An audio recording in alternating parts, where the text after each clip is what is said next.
Hey, I'm driving, so I'm gonna move this plastic out the way. So as you can see, I'm driving, hitting little bumps, and I'm just making a short video as I'm driving home, because that's what I kind of do, just be thinking about stuff, and while I'm driving, I just kind of say it. And obviously, these will change over time, as you'll see. But I was very much inspired to just kind of share my thoughts on, surprisingly, this new album that Skrillex has made. And it's very awesome. So the reason why I'm doing that is to share maybe an opinion that some people have and are afraid to say, or maybe to inspire you and to encourage you, as well as just kind of get your fuels bumping and jumping. But also because I've been a huge fan of Skrillex for years. Well, I say years, but ever since 2013, 12, 2011, around that time, I was really into Skrillex, and I was super excited. Ever since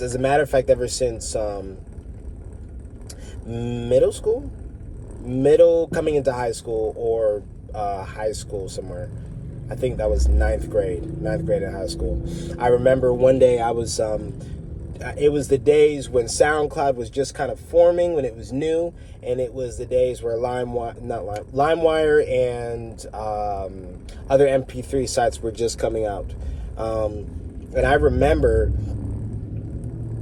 this guy in a trench coat. He was really cool. Don't remember his name. He was really tall.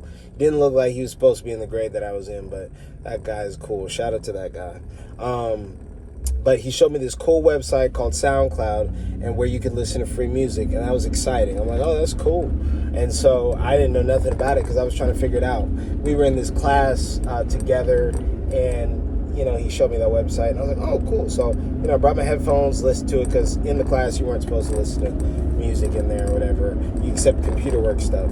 But everybody did that anyway. So, and I remember hearing Promises Promises for the first time, that Skrillex remix from LaRue, I think. If I'm not mistaken. Right? No, it was Nero. I don't know. I think it was Nero, and Skrillex remixed it. First time ever, you gotta understand, the first time to ever hear something like that. Before then, I was listening to hard dance music and deadmau5. So I didn't know that stuff existed like that. And first time I ever heard this dubstep stuff, and it was crazy. I'm like, wow, what is this? It was just wild. I wish I could just see people's reactions of the first time they ever heard certain things, and that's just one of my reactions I've ever heard. I was just shocked. I'm like, what is this? I need more of this. Anyway, but the point of that all was to let you know, I've just been listening to his music for a long time, and it's super exciting to see him just continuing to be creative and do stuff. Now, there's a few things that I noticed while listening, and that was really awesome, and things like that. Number one, there was a lot of names on there, and a lot of names that I haven't seen. And so, obviously, I think it's so important to just always be meeting people, always getting to be relational with people, because relationship takes you a far way. Number two, it was very much mixtape-like. I am very fond of that. I do like that. Obviously, people would prefer an album, maybe. I don't know what people prefer, but I like the little mixtape style thing. I think that's really cool. And so that was really cool to me too. I like that a lot of people kind of tuned into it and everything like that. Three, of course, I really enjoyed the fact that we got that Space Laces collab. That was dope. Always want that. It just wasn't long enough. I think for me, other things too that was also fascinating was just kind of the older remixes and songs that you hear on there and references to it. It's really dope. I loved a lot of the melodies on the track in general. My final thoughts that I would say, this is what I'm really getting at. This is the kicker here that I've been simmering on today. Do not let other artists dictate what you should or shouldn't make. This is not a shot to Skrillex at all. This is not a shot to Sonny Moore at all. Do not let other artists sit there and dictate what you can or cannot make. I feel like a lot of people feel like they're now allowed to make bro step and dubstep and whatever style that isn't that cool or that was outdated. I think now they're like, oh, we can do that. But you could have been doing that. You could have been doing that. You could have been on that. You could make whatever you want to make. That's what I realized in music. You can make and create whatever you want to do. Do and make whatever you want to make. Do whatever you want to do in terms of music. You can make it. If it's not there yet, make it. And then boom, it's there. It's so weird.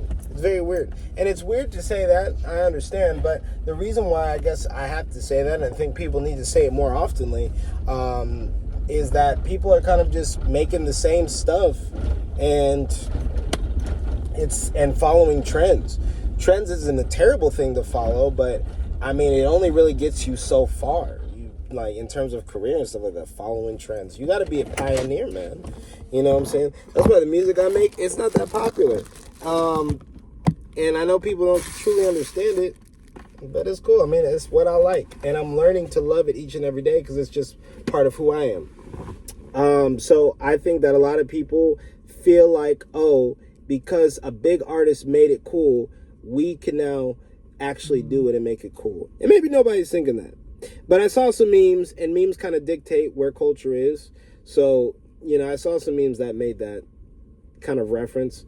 And so it's just like, you know, I'm like, well, you could have been doing that. You could have been continually making bro steps. Sure, it wouldn't have got the plays that you wanted, but it's like you was doing what you wanted to do in the first place. You know, I don't know. I always think that that's interesting. I think people should do that more often. See what they want to do and not sit there and listen to trends and try to copy what other artists are doing and kind of do their own thing. I think that that's really cool. It's hot out here.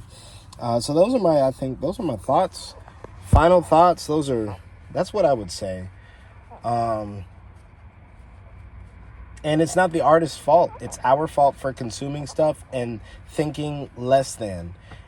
Believing less than, believing in ourselves less and less, and pushing artists more and more versus pushing ourselves up and what we were called to do and our purpose more and more. So that's really important.